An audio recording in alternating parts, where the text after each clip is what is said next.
TV Fortaleza, a emissora da Casa do Povo.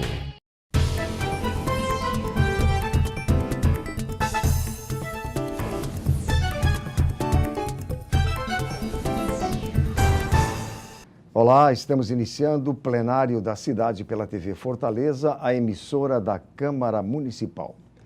Hoje, 15 de novembro, data da proclamação da República do Brasil. 129 anos. E para falar sobre esta data, estamos recebendo no estúdio o vereador Evaldo Lima, do PCdoB, ele que é historiador também. Vereador, muito obrigado pela sua presença e a entrevista de hoje vai ser como se fosse uma aula de história, porque afinal de contas a data é muito importante.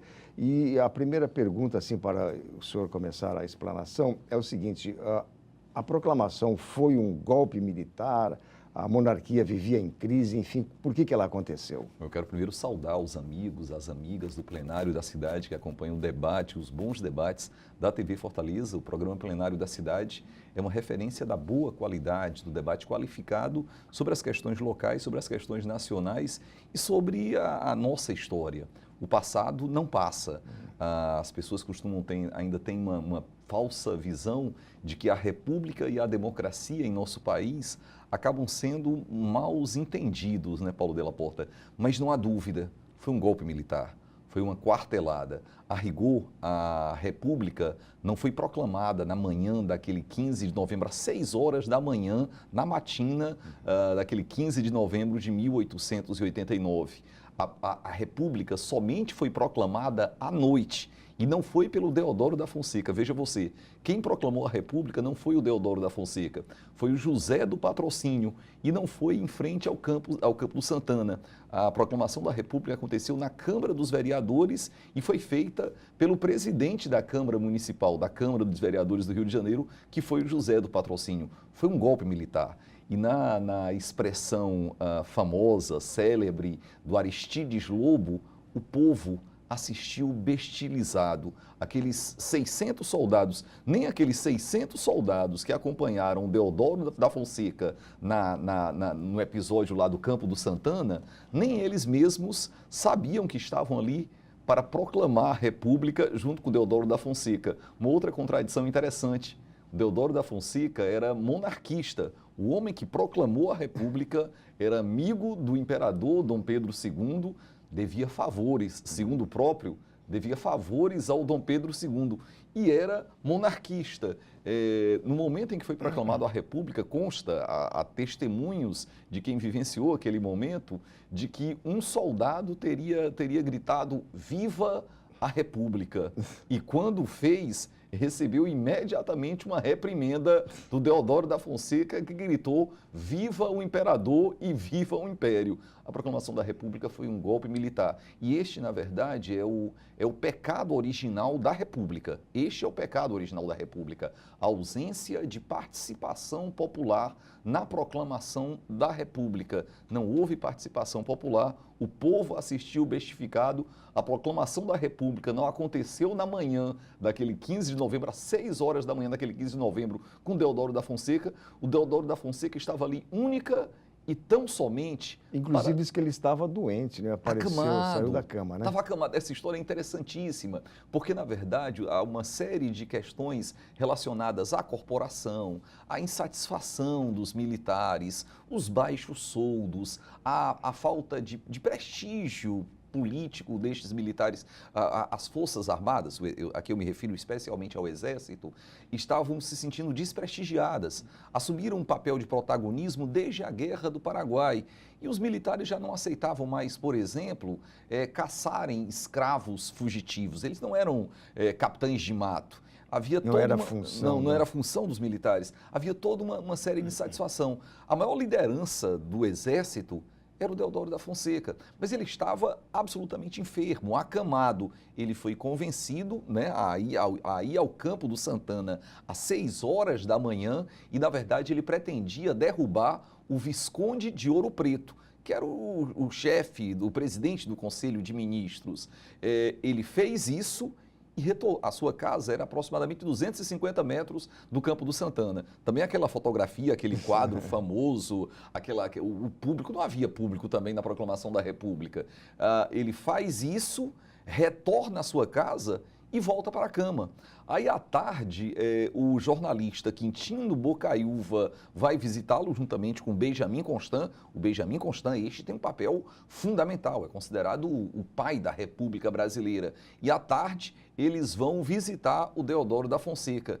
E aí, veja você, conversam com Deodoro da Fonseca e dizem que o Visconde do Rio Preto foi afastado, mas que o Dom Pedro II, você sabe quem o seu amigo Deodoro, Marechal, você sabe quem o seu amigo Dom Pedro II indicou para substituir o Visconde de Ouro Preto? O Silveira Martins, Gaspar Silveira Martins. Esse camarada era um inimigo do Deodoro da Fonseca. Consta que quando Deodoro da Fonseca esteve no Rio Grande do Sul, ele se apaixonou por uma viúva, a Condessa do Triunfo, e disputou o amor dessa viúva com o Silveira Martins. Silveira Martins era um grande inimigo do Deodoro da Fonseca. E essa história era uma fantasia do Quintino Bocaiúva. Na verdade, o Dom Pedro II não convidou o Silveira Martins para substituir o Visconde do Rio Preto. Aí o Deodoro da Fonseca, que acreditou nessa história, disse: então diga ao povo que a República está proclamada. Vereador, e no caso assim, como é que o imperador aceitou isso passivamente? Ele não tinha militares ao seu lado? Como é que isso aí parece que foi tão digerido? Na verdade, ele não tinha militares ao seu lado. O império foi se fragilizando através dos tempos. Há toda uma série de questões que culminaram com a proclamação da República. Em relação aos militares ao seu lado, havia uma grave crise militar.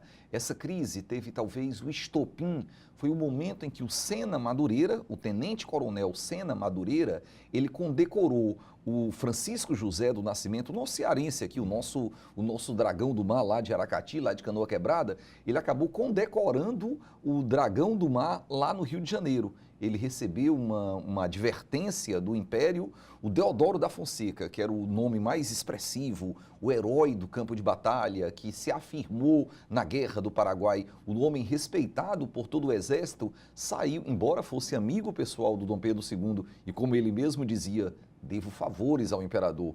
O Deodoro da Fonseca saiu na defesa do Sena Madureira. Havia uma insatisfação do exército com os baixos soldos, com o desprestígio, com o corte de orçamento, com os papéis que objetivamente não lhes cabia na estrutura do império.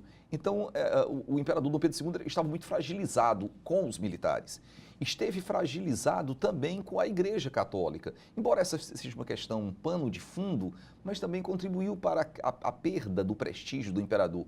O Dom Pedro II ordenou a prisão de 2 bispos brasileiros porque estes bispos ousaram seguir a orientação da Igreja. Ocorre que aqui no Brasil, de acordo com a Constituição de 1824, a Constituição outorgada, estabelecia-se a união do Império, do Estado com a Igreja. E havia o Instituto do Padroado e do Beneplácito.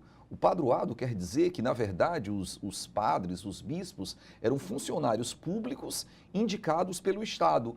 E o beneplácito é que as ordens emanadas de Roma só entrariam em vigor aqui no Brasil se contassem com o beneplácito, com a autorização do imperador. Inclusive uma palavra até hoje usada em outros aspectos, né? Com outro significado, né? Mas é isso, é a autorização. E aí, por causa o Papa Pio IX tomou uma espécie de cruzada para organizar, para disciplinar a igreja, o rompimento, por exemplo, com institutos como a maçonaria. Só que o Dom Pedro II era maçom, né? Aí no momento que veio essa advertência para que os padres, os bispos, não cumprissem, se afastassem da maçonaria, o Dom Pedro II acabou prendendo 2 bispos. Quer dizer, num país católico, isso acabou contribuindo para o desgaste do Império.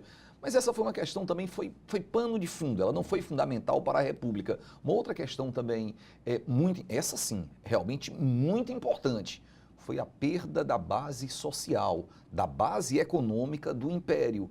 Isso se deu especialmente com a abolição da escravatura. A abolição da escravatura sem a indenização. Um ano antes. Pois é, na Lei Áurea, que foi assinada pela filha do imperador, a princesa Isabel, que era casada com um conde francês que era odiado pelo povo brasileiro. Essa é uma questão interessante também, porque o Dom Pedro II já era um ancião.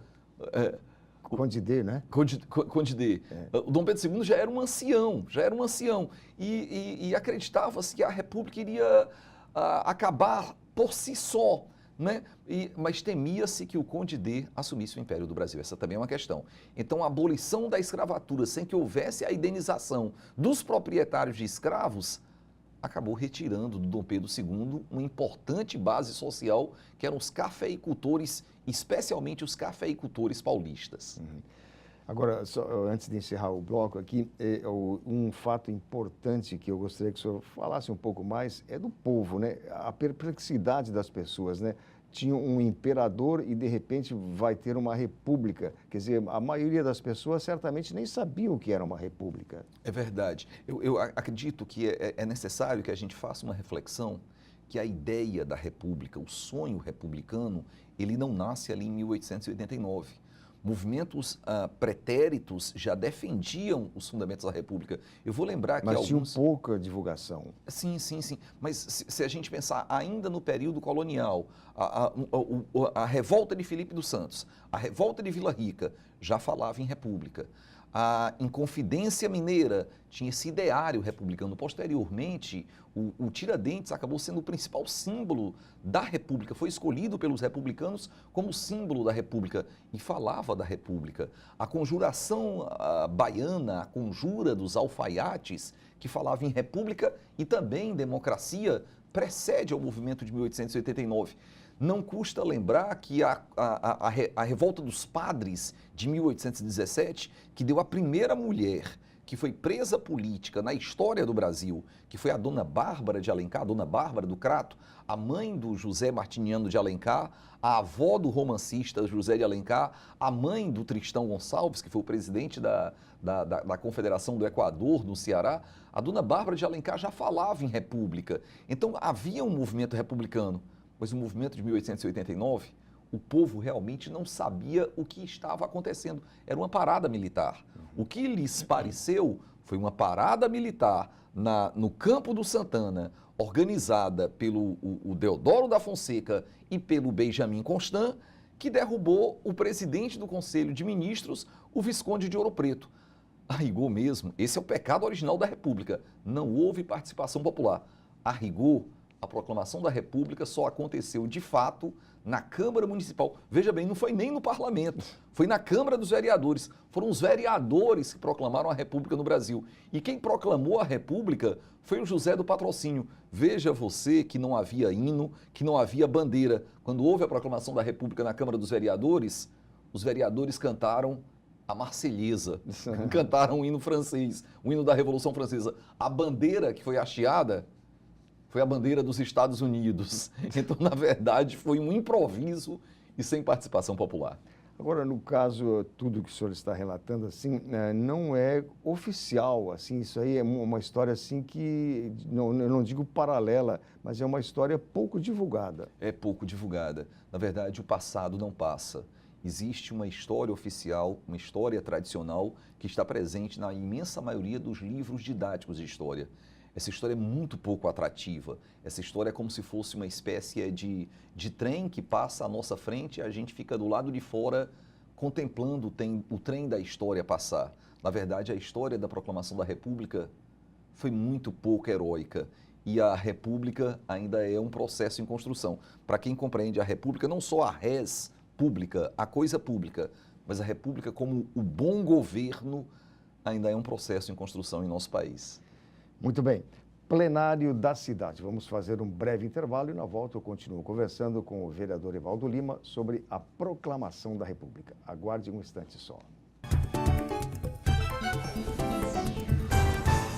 A Prefeitura busca avançar na saúde com mais prevenção em Fortaleza.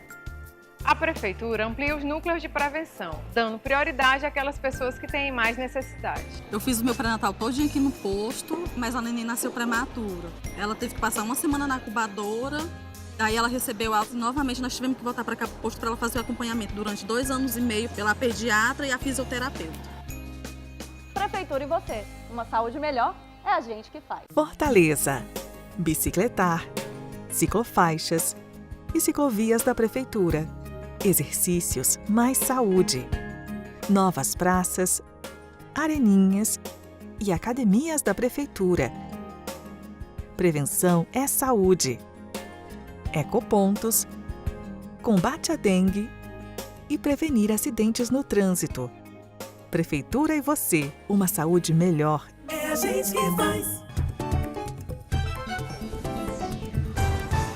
Estamos de volta com o plenário da cidade pela TV Fortaleza. Hoje, 15 de novembro, uma data especial e o plenário da cidade também um plenário especial em relação a essa data de hoje. E quem está aqui, evidentemente, conhece a história, o vereador Evaldo Lima, que é um historiador. Vereador, a proclamação da República, né, tem aqueles nomes conhecidos, mas também tiveram muitos outros nomes que não chegaram até hoje de uma forma popular. Pois é, tem alguns nomes que realmente merecem destaque. A gente tem a grande referência do Deodoro da Fonseca, né, que a história oficial consagrou como o homem que proclamou a República, que fez a declaração solene da República. A gente já tentou colocar que não foi isso que aconteceu. O Deodoro da Fonseca ele era monarquista e no momento em que aconteceu a proclamação da República ali no Campo do Santana, ele deu um viva ao Império e ao Imperador e a sua pretensão era única e tão somente derrubar o Visconde de Ouro Preto. E tem alguns nomes que merecem realmente destaque. Dentre estes, aqueles que comandaram o movimento republicano no Rio de Janeiro, que fundaram o Partido Republicano no Rio de Janeiro. A exemplo do jornalista Quintino Bocaiúva. Ele teve um papel muito importante como propagandista da República. O movimento republicano no Rio de Janeiro ele foi constituído especialmente por jornalistas, profissionais liberais, e eles queriam a ampliação da cidadania, né? A ampliação das liberdades individuais. Eu quero destacar aqui, especialmente, o Silva Jardim. O Silva Jardim, a utopia do Silva Jardim era uma república proclamada nas ruas do Rio de Janeiro. O Silva Jardim ele era um jacobino, defendia a radicalização da proclamação da República com intensa participação popular e a ampliação da cidadania. Veja você, o homem que defendia a participação popular na proclamação da República, esse não ficou nem sabendo do que aconteceu no dia 15 de novembro, ele não foi comunicado da proclamação da República. Ele não lhe convidaram para aquela festa que foi a proclamação da República, mas merece muito destaque. Especialmente, merece destaque o ideólogo da República, o formulador da ideia da República a partir da fundamentação intelectual do positivismo.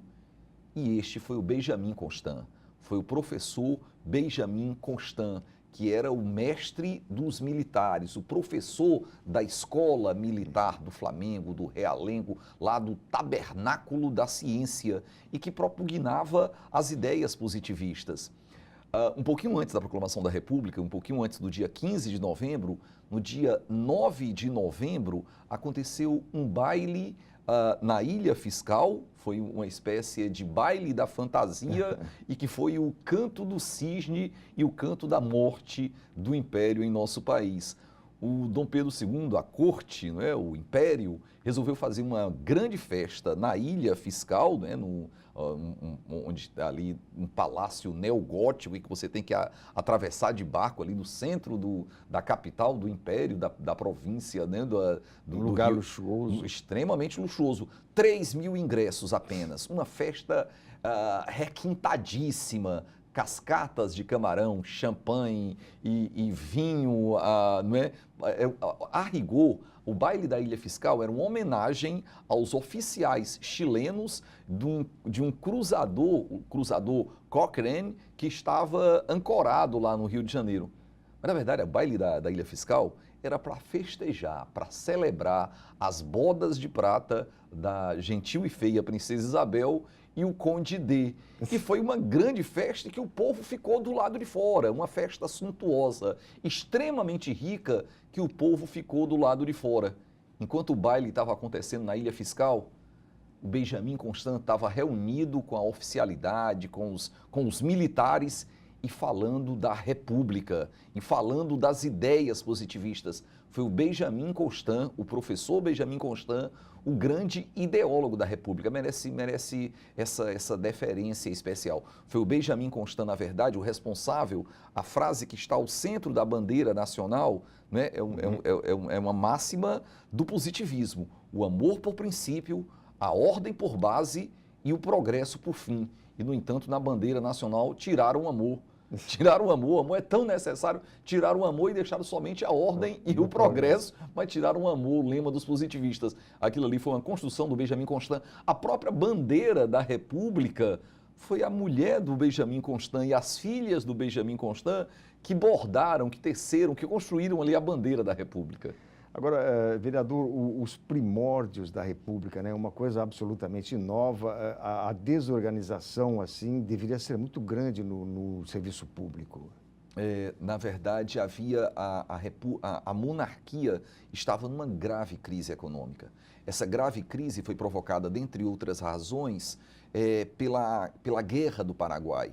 Aqueles 5 anos da Guerra do Paraguai... Custou muito, né? Custou muito para o país. A nossa dívida externa, a gente se endividou profundamente com a Inglaterra, buscando libras esterlinas, o financiamento da Inglaterra.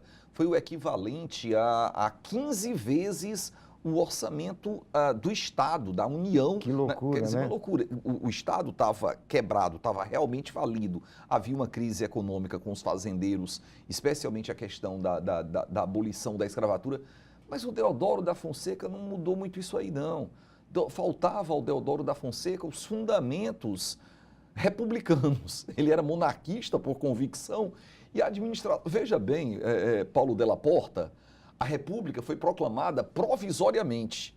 Quando a República foi proclamada na Câmara Municipal do Rio de Janeiro pelo José do Patrocínio, não na manhã pelo Deodoro da Fonseca, mas à noite pelo José do Patrocínio, foi proclamada provisoriamente. Porque o povo, como você colocou anteriormente, o povo é que iria decidir se iria manter-se a monarquia ou se seria proclamado de fato a República. Poderia voltar a monarquia. Poderia voltar a monarquia, porque foi a República era provisória e seria um plebiscito que iria decidir se o povo queria a monarquia ou a República.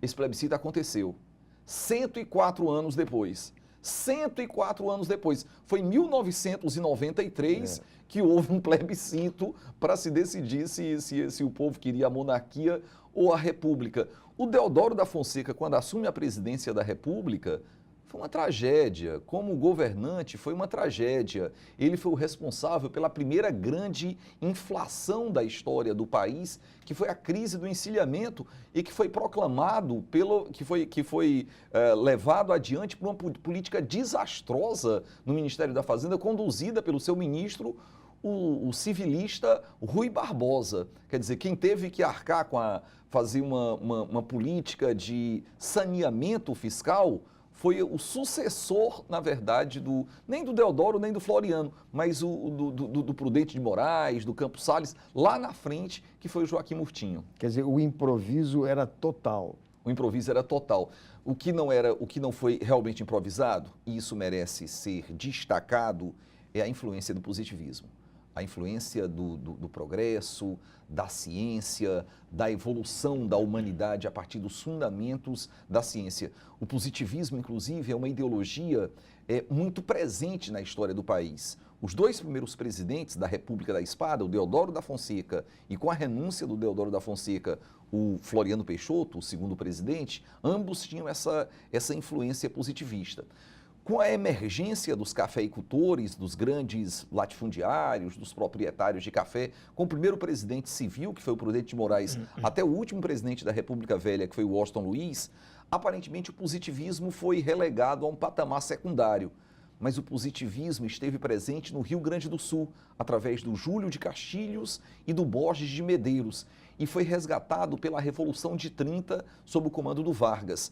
Muitas pessoas vinculam Vargas, especialmente o Vargas do Estado Novo, ali de 37 a 45, com uma certa influência do fascismo.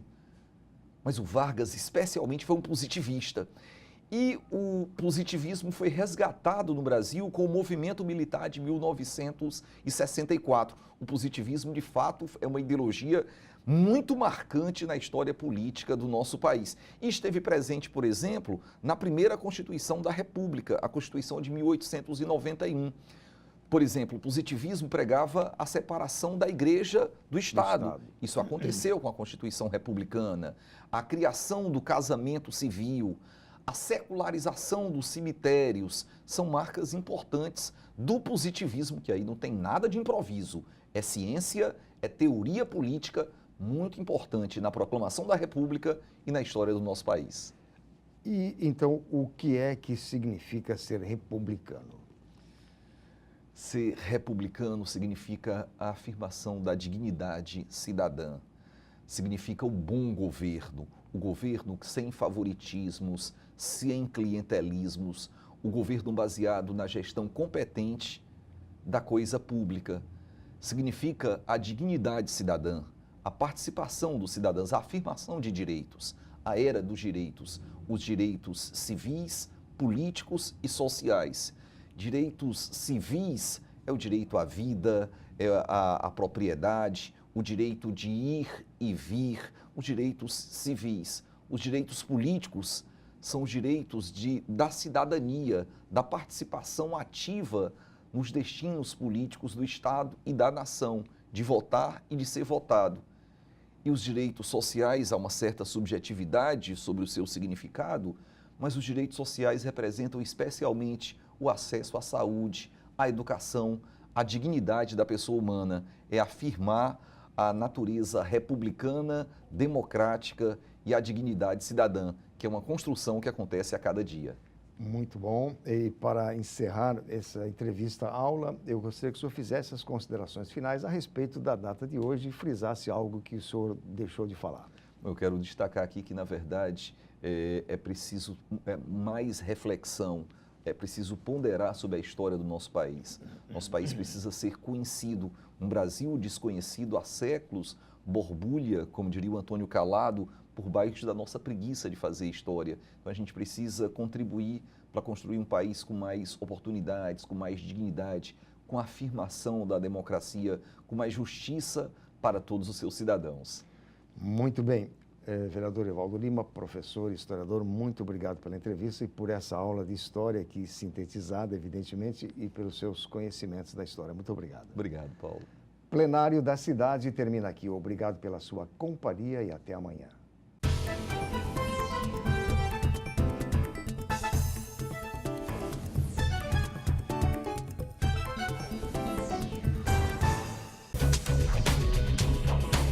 TV Fortaleza, a emissora da Casa do Povo.